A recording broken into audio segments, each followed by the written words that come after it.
ટેનેસીમાં liquor store ચલાવતા સુરેશ પટેલના હત્યારાની ધરપકડ કરી લેવાયા બાદ આરોપીને બુધવારના રોજ કોર્ટ સમક્ષ હાજર કરવામાં આવ્યો.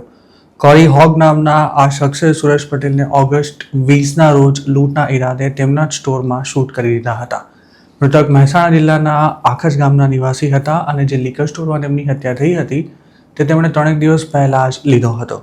તેમને ગોળી મારવામાં આવી ત્યારે તેમની 19 વર્ષની દીકરી પણ ત્યાં હાજર હતી.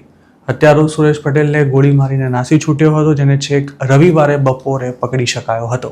સુરેશ પટેલને શૂટ કર્યા બાદ તેમના હત્યારાએ ગત રવિવારે વધુ એક રોબરીને અંજામ આપતા એક કન્વીનિયન્ટ સ્ટોરના એમ્પ્લોયની પણ ગોળી મારીને હત્યા કરી નાખી હતી.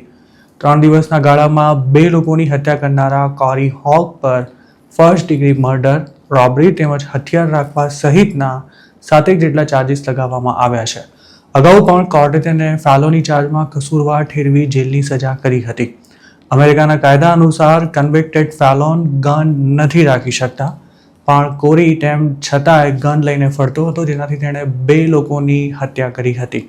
આરોપીને બુધવારે ક્રોકેટ કાઉન્ટી સર્કિટ કોર્ટમાં હાજર કરવામાં આવ્યો હતો, જ્યાં ડિસ્ટ્રિક્ટ એટર્ની ફ્રેડરિક એજીએ તેને મોતની સજા આપવાની માંગ કરી હતી.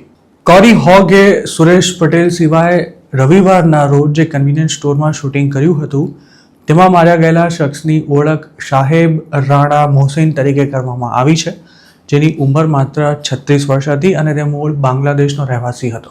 સુરેશ પટેલની જેમ જ મોહસિને પણ કદાચ કેશ રજિસ્ટરમાંથી પૈસા કાઢીને આપી દીધા હોવા છતાં પણ તેને ગોળી મારી દેવામાં આવી હતી. મોહસિન જે સ્ટોરમાં કામ કરતો હતો તે ટેનેસીની ક્રોકેટ કાઉન્ટીના બેલ્સમાં આવેલો હતો, જ્યારે સુરેશ પટેલનો સ્ટોર મેડિસન કાઉન્ટીના જેક્સનમાં હતો. આરોપી કોરીને મોહસિનના મર્ડર કેસમાં બુધવારે કોર્ટ સમક્ષ હાજર કરાયો હતો. મેડિસન કાઉન્ટીમાં પણ તેની સામે ફર્સ્ટ ડિગ્રી મર્ડર અને રોબરી સહિતના ચાર્જીસ લગાવવામાં આવ્યા છે. સુરેશ પટેલ અને મોહસિનના હત્યારાને જો કોર્ટ મોતની સજા આપી દે તો પણ તેનો અમલ થતાં વર્ષોના વર્ષો લાગી શકે છે. ટેનેસીના કાયદા અનુસાર મોતની સજા થઈ હોય તેવા ગુનેગારને લીધલ ઇન્જેક્શન એટલે કે ઝેરનું ઇન્જેક્શન આપી સજાનો અમલ કરાય છે. ટેનેસીમાં છેલ્લે નેશવિલમાં ઓગસ્ટ 13, 2026ના રોજ એન્થની ડેરલ હાઇન્સ નામના 66 વર્ષના એક કેદીને ઇન્જેક્શન આપી મોતની સજા આપવામાં આવી હતી. એન્થનીએ છેક 1985માં એક મોટેલમાં કામ કરતી 54 વર્ષીય મહિલાની ચાકુના ઘા ઝીંકીને હત્યા કરી હતી અને તે છેલ્લા 40 વર્ષથી જેલમાં હતો. એન્થનીની સાથે ઓગસ્ટ 13ના રોજ અમેરિકામાં 3 લોકોને મોતની સજા આપવામાં આવી હતી, જેમાં એલાબામા અને ઓક્લાહોમાની જેલમાં બંધ 2 કેદીઓનો પણ સમાવેશ થાય છે. અમેરિકામાં એક જ દિવસમાં 3 લોકોને મોતની સજા કરાઈ હોય તે માત્ર એક સંયોગ છે અને અગાઉ પણ આવું થઈ ચૂક્યું છે. પણ મહત્વની વાત એ છે કે અમેરિકામાં મોતની સજા આપવાનું પ્રમાણ વધી રહ્યું છે.